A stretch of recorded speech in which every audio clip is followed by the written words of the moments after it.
দাদা, কি করছেন কি? ছাড়ুন, আমি আপনার ছোট ভাইয়ের বউ। আমার সাথে এসব করবেন না প্লিজ, আপনার পায়ে ধরছি। আরে ওই ছড়ি, কি বলছিস এসব তুই? তোকে তো আমার ছোট ভাইয়ের সাথে বিয়ে দেওয়া হয়েছে ঠিকই, কিন্তু তোর সাথে সংসার করব তো আমি। তোর দিনের ভরণপোষণ, রাতের খাওয়ার এখন থেকে আমিই করব, বুঝলি? না না, আপনি কি বলছেন এসব দাদা? আপনার মাথা কি ঠিক আছে? পুরো পরিবার সাথে এলাকাবাসীকে সাক্ষী রেখে আপনার ভাই তো আমাকে বিয়ে করেছিলেন, তাহলে আপনি আমার উপর ভাগ বসাতে আসছেন কেন? আরে ছুরি, যে বিয়েটা আমার ভাই তোকে করেছে এসব ছিল নাটক। তোকে এবং তোর পুরো পরিবারকে আমরা তো ধোঁকা দিয়েছি। এখন বেশি কথা না বলে অনেক রাত হয়েছে, আয় পাশে শুয়ে পড়, এখন আমি তোর সাথে মিশে যাব। এই কথা যেমনি বলছিল আমার ভাসুর, ঠিক তখনই আমি দৌড়ে বাইরে পালিয়ে যেতে লাগলাম, কিন্তু কোনো কাজ হলো না। ভাসুরজি আমার হাত ধরে এক ঝটকায় টান দিয়ে তার কাছে নিয়ে গেল এবং কানের কাছে ফিসফিস করে বলল, আমার প্রিয় বউ, আমার ভাইয়ের কথা বাদ দে, ওর কথা না ভেবে চল, আমাকে খুশি রাখ, এতে তোর এবং তোর পুরো পরিবারের জন্য অনেক ভালো। বন্ধুরা, আমার স্বামী আমাকে বিয়ে করার পর আমার ভাসুর আমাকে তার স্ত্রী হিসেবে কেন পেতে চাইছিলে, পুরো ঘটনাটি শুনলে আপনাদের পায়ের তলার মাটি সরে যাবে। সুপ্রিয়ার শৈশব ছিল স্বপ্নময়। সে দেখত দিগন্ত বিস্তৃত ভবিষ্যতের ছবি, যেখানে সে একজন সফল শিক্ষাবিদ হিসেবে নিজের এবং পরিবারের মুখ উজ্জ্বল করছে। উচ্চ মাধ্যমিকের পাঠ চুকিয়ে সে যখন বিশ্ববিদ্যালয়ে ভর্তির প্রস্তুতি নিচ্ছিল, তখন থেকেই তার পরিবারে রাকেশের বিয়ের প্রস্তাব আসে। রাকেশের বাবা ছিলেন এলাকার প্রভাবশালী ব্যক্তি, আর তাদের বিপুল সম্পত্তির খ্যাতি ছিল সবার মুখে মুখে। সুপ্রিয়ার বাবা, যিনি সারা জীবন অভাবের সাথে সংগ্রাম করে গেছেন, তিনি এই সুযোগ হাতছাড়া করতে চাইলেন না।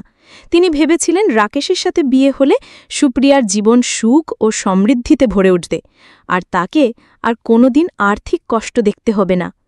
সুপ্রিয়া প্রথমে রাজি না হলেও বাবা মায়ের স্বপ্ন এবং তাদের মুখের দিকে তাকিয়ে শেষ পর্যন্ত সে সম্মতি জানায়। তার একটাই শর্ত ছিল, সে যেন তার পড়াশুনো চালিয়ে যেতে পারে। রাকেশের পরিবার সানন্দে সেই শর্ত মেনে নেয়, আর সুপ্রিয়ার বাবা স্বস্তির নিঃশ্বাস ফেলেন। বিয়ে সম্পন্ন হওয়ার পর যখন সুপ্রিয়া নতুন জীবন শুরু করার স্বপ্নে বিভোর, ঠিক তখনই তার জীবনে নেমে আসে ঘোর অমানিসা। ফুলশয্যার রাতে যখন সে স্বামীর জন্য অপেক্ষা করছিল, রাকেশ একা নয়, তার সাথে প্রবেশ করে তার বড় ভাই রাহুল, সুপ্রিয়ার ভাসুর। তাদের চোখে ছিল এক বীভৎস লালসা। রাকেশ জানায়, আমরা দুজনেই তোমার স্বামী, এই রাত আমাদের তিনজনের।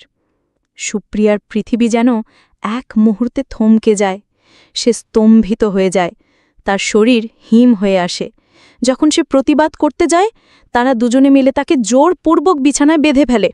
সারা রাত ধরে চলে তার উপর পাশবিক অত্যাচার। শারীরিক যন্ত্রণা ছাপিয়ে তার আত্মায় গেঁথে যায় এক গভীর ক্ষত, যা কোনো দিন শোকানোর নয়। তার উচ্চশিক্ষার স্বপ্ন, একটি ভালোবাসাময় দাম্পত্য জীবনের আকাঙ্ক্ষা, সব কিছুই চূর্ণবিচূর্ণ হয়ে যায়। পরের দিন সকালে যখন সে চোখ খোলে, নিজেকে এক অচেনা নরকের বাসিন্দা মনে হয়।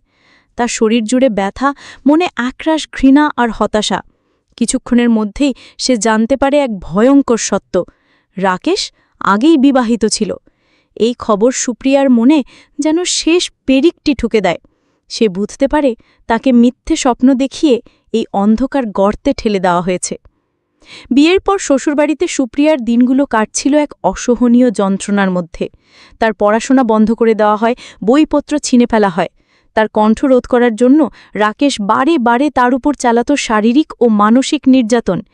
একবার যখন সে তার ছোট বোন অনমিকাকে ফোন করে তার অবস্থার কথা জানাতে চাইছিল, রাকেশ একটি গরম ইস্ত্রি দিয়ে তার পিঠে ছ্যাঁকা দেয়। সেই গভীর ক্ষত শুধু তার শরীরে নয়, তার মনেও এক দাগ ফেলে দেয়। বিয়ের তৃতীয় দিনেই একটি ঘটনা সুপ্রিয়ার মনে সন্দেহের বীজ বুনে দেয়। বাড়িতে পুলিশ আসে এবং তার ভাসুর রাহুলকে খুঁজতে থাকে। শাশুড়িমা তাকে মিথ্যে বলেন যে পুলিশ পাড়ার অন্য কাউকে খুঁজছে। সুপ্রিয়া সে কথা বিশ্বাস করলেও তার মন খুঁত করতে থাকে। এক সপ্তাহ পেরোতেই রাকেশের আসল রূপ বেরিয়ে আসে। সে বিনা কারণে সুপ্রিয়ার ওপর শারীরিক ও মানসিক নির্যাতন শুরু করে। তাকে ঘর বন্দি করে রাখা হয়, তার সাথে বাইরের জগতের সব যোগাযোগ ছিন্ন করে দেওয়া হয়। একদিন ভাসুর রাহুল সুপ্রিয়ার বিষণ্ণ মুখ দেখে তাকে সান্ত্বনা দেওয়ার ভান করে। সে সুপ্রিয়াকে নতুন বই কিনে দেওয়ার জন্য বাজারে নিয়ে যায়। সুপ্রিয়া ভেবেছিল হয়তো রাহুলের মনে একটু হলেও মনুষ্যত্ব আছে, কিন্তু বাড়ি ফিরতেই তার ভুল ভাঙে। রাকেশ সুপ্রিয়ার চরিত্র নিয়ে নোংরা অপবাদ দেয় এবং মুসলিম মেয়েদের মতো পর্দা না করার জন্য তাকে তিরস্কার করে। যখন সুপ্রিয়া প্রতিবাদ করে, রাকেশ তার গলা টিপে ধরে এবং এক নিঃশ্বাসে 3 বার তালাক তালাক তালাক উচ্চারণ করে। সুপ্রিয়ার পৃথিবী আবার অন্ধকার হয়ে যায়। সে আর কোনো উপায় না দেখে বাবার বাড়ি ফিরে আসে। বাবা প্রথমে সুপ্রিয়াকে আর শ্বশুরবাড়ি পাঠাতে রাজি ছিলেন না, কিন্তু রাকেশের পরিবার গ্রামে প্রভাবশালী হওয়ায় তারা ক্ষমা চেয়ে সুপ্রিয়াকে ফিরিয়ে নিতে আসে। তাদের একটাই শর্ত ছিল, যেহেতু সুপ্রিয়ার তালাক হয়ে গেছে, তাই তাকে ভাসুর রাহুলের সাথে হালালা করতে হবে, যাতে সে আবার রাকেশের কাছে ফিরে আসতে পারে। সুপ্রিয়া এই প্রস্তাবে রাজি হয়ে যায়। সে রাহুলকে দাদার চোখে দেখত, তার সাথে এমন সম্পর্ক কল্পনাও করতে পারত না, কিন্তু ছোট বোন অনমিকার ভবিষ্যতের কথা ভেবে পরিবারের সম্মান রক্ষার অর্থে সেই নরকের প্রস্তাবে রাজি হয়ে যায়। তার মনে ক্ষীণ আশা ছিল, হয়তো সেই নরক থেকে সে মুক্তি পাবে, হয়তো অনমিকা সুখে থাকবে। ভাসুরের সাথে হালালা হবার কথা ছিল যে 2 দিন পর রাহুল তাকে তালাক দেবে এবং সুপ্রিয়া আবার রাকেশের কাছে ফিরে আসবে। কিন্তু শ্বশুরবাড়িতে ফিরে আসার পর সুপ্রিয়ার ভয়ে সত্যি হল। রাহুল মদ্যপান করে এসে তাকে জোর করে ধর্ষণ করে, কারণ তার মতে সুপ্রিয়া এখন তার স্ত্রী। সুপ্রিয়ার সমস্ত প্রতিরোধ ব্যর্থ হয়। এই ঘটনা তার আত্মায় আবার আঘাত করে, তাকে মানসিকভাবে আরও ভেঙে দেয়। 2 দিন পর রিয়া নামের একটি মেয়ে তাদের বাড়িতে আসে। রিয়া ছিল রাকেশের প্রথম স্ত্রী, যাকে একইভাবে প্রতারণা করে তালাক দেওয়া হয়েছিল। রিয়ার কাছ থেকে সুপ্রিয়া জানতে পারে এই পুরো চক্রের ভয়াবহ সত্য। রাহুল একটি মাতাল, চরিত্রহীন এবং জুয়াখোর, তাই তার বিয়ে হচ্ছিল না।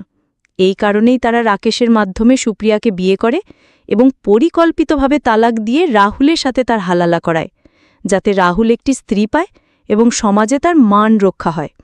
সুপ্রিয়া বুঝতে পারে সে কেবল একটি খেলার পুতুল। যখন সুপ্রিয়া এই অন্যায়ের বিরুদ্ধে প্রতিবাদ করে, তখন শাশুড়িমা, রাকেশ এবং রাহুল 3 জন মিলে তার ওপর শারীরিক ও মানসিক অত্যাচার শুরু করে।